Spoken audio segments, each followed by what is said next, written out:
રાજ ઠાકરે અને ઉદ્ધવ ઠાકરે ગઠબંધનની કરી જાહેરાત। શિવસેના, યુબીટી અને મનસેનું ગઠબંધન થયું।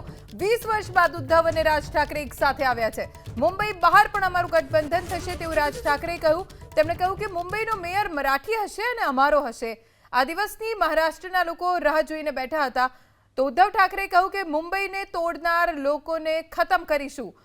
સીટની નિર્ણય પણ ઝડપી કરીશું। અમારા વિચારો એક છે અને અમે એક સાથે છીએ તેવું ઉદ્ધવ અને રાજ ઠાકરેએ કહ્યું। શિવસેના, યુબીટી અને મનસેનું ગઠબંધન થયું। 20 વર્ષ બાદ ઉદ્ધવ અને રાજ ઠાકરે એક સાથે આવ્યા છે। મુંબઈ બહાર પણ અમારું ગઠબંધન થશે તેવું રાજ ઠાકરેએ કહ્યું। તેમણે કહ્યું કે મુંબઈનો મેયર મરાઠી હશે અને અમારો હશે। આ દિવસની મહારાષ્ટ્રના લોકો રાહ જોઈને બેઠા હતા। તો ઉદ્ધવ ઠાકરેએ કહ્યું કે મુંબઈને તોડનાર લોકોને ખતમ કરીશું।